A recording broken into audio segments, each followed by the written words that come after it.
Hello दोस्तों, जय हिंद। मैं आज आप सभी को भारतीय संविधान के महत्वपूर्ण अनुसूचियों के बारे में बताने वाला हूं और आज आप सभी संविधान के महत्वपूर्ण अनुसूचियों में हमारे द्वारा कुछ जानने का प्रयास करेंगे। देखिए, ये वीडियो आपके लिए बहुत ही महत्वपूर्ण होगा क्योंकि आप यदि उत्तर प्रदेश पुलिस की तैयारी कर रहे हैं, रेलवे की तैयारी कर रहे हैं, आरपीएफ की तैयारी कर रहे हैं या और भी किसी एग्ज़ाम की तैयारी कर रहे हैं जो वनडे लेवल की है, उसमें आपको ये बहुत ही जो है फ़ायदा करेगा, आपके लिए बहुत ही इम्पोर्टेंट होगा, महत्वपूर्ण होगा। तो चलिए आइए देर ना करते हुए हम आपको अनुसूचियों के बारे में बताने का काम करते हैं।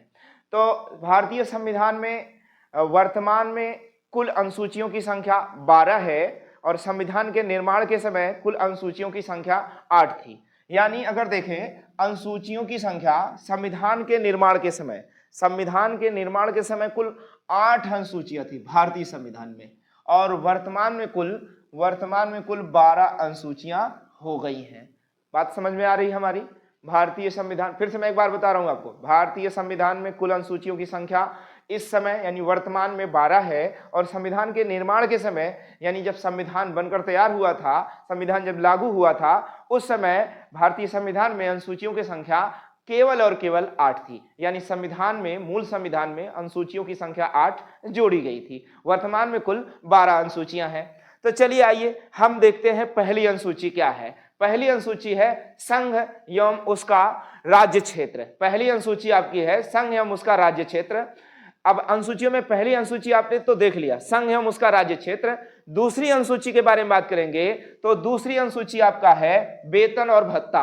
आपके एग्जाम में, अभी आपके हाल ही के पुलिस के एग्जाम में पूछा गया था कि भारतीय संविधान में दूसरी अनुसूची के अंतर्गत क्या आता है, या आपसे कभी पूछ सकता है कि वेतन और भत्ता भारतीय संविधान के किस अनुसूची के अंतर्गत आता है, तो आपको बताना है कौन सी अनुसूची के अंतर्गत आता है, दूसरी अनुसूची के अंतर्गत आता है।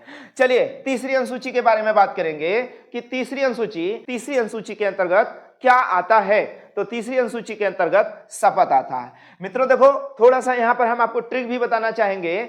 2 नंबर का पैसा अक्सर लोग बना के रख लेते हैं, तो 2 का मतलब 2 नंबर का वेतन और भत्ता 2 नंबर। और तीसरी अनुसूची में 3 शब्द हैं,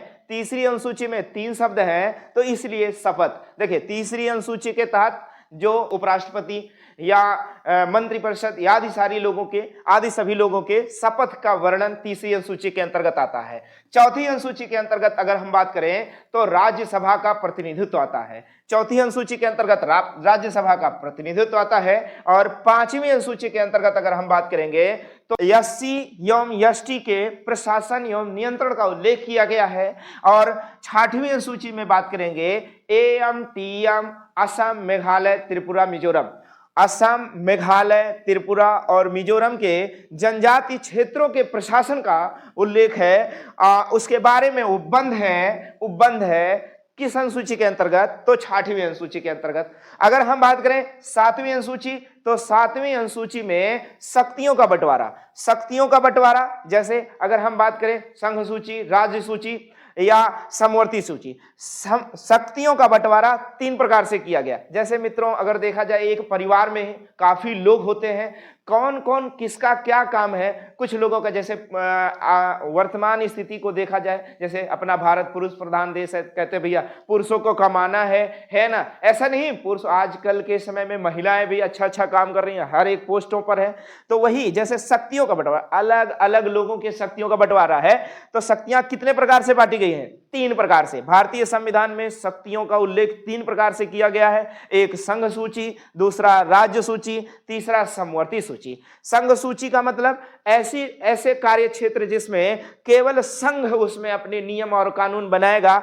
और दूसरा राज्य सूची, ऐसे कुछ कार्य क्षेत्र जिसमें केवल राज्य उस पर कार्य करेगा, उस पर संघ का कोई हस्तक्षेप नहीं होगा। हाँ, कुछ विषय ऐसे हैं जिसमें समवर्ती सूची मतलब दोनों मिलजुल कर नियम और कानून बनाएंगे, जैसे जनसंख्या, शिक्षा, माप तौल आदि सारी चीजों को समवर्ती सूची के अंतर्गत रखा गया। यहां से एक मोस्ट में पूछा गया सवाल है कि समवर्ती सूची कहाँ के संविधान से लिया गया है, यानी समवर्ती सूची कहाँ के संविधान से प्रेरित है, तो आपको मैं बताना चाहूं कि समवर्ती सूची ऑस्ट्रेलिया के संविधान से प्रेरित है। आगे चलते हैं मित्रों 8वें वाली अनुसूची पर। 8वीं अनुसूची मानक भाषा, या हम कहें कि भाषा का उल्लेख है। 8वीं अनुसूची के अंतर्गत क्या है, भाषा का उल्लेख है। और 8वीं अनुसूची में देखा जाए कि संविधान के निर्माण के समय कुल 14 भाषाएं थी। संविधान के निर्माण के समय संविधान में कुल 14 भाषा थी, वर्तमान में कुल 22 भाषाएं हो गई हैं। और 22 भाषाएं किस प्रकार से हुई हैं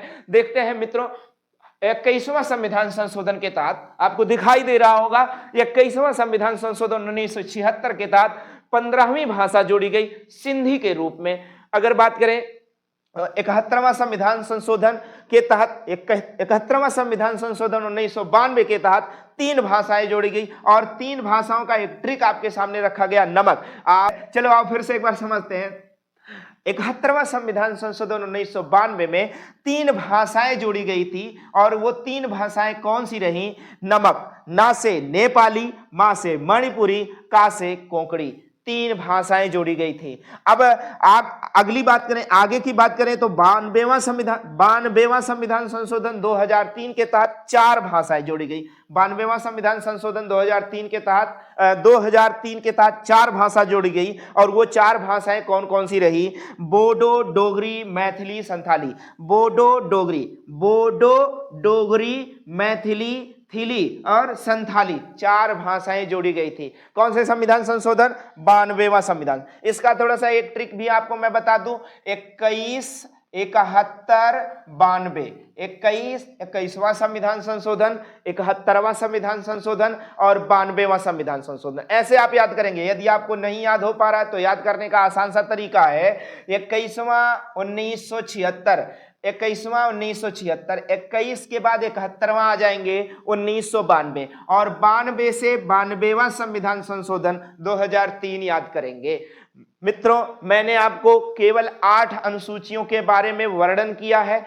आपको अगले वीडियो में इसके बाद यानी 8वीं अनुसूची के बाद यानी 9वीं अनुसूची से 12वीं अनुसूची तक का वर्णन यानी व्याख्या बताया जाएगा, जो आपके एग्जाम के लिए और आपके सेहत के लिए और आपकी परीक्षा के लिए और आपकी तैयारी के लिए बहुत ही महत्वपूर्ण होगा। तो मित्रों, जय हिंद।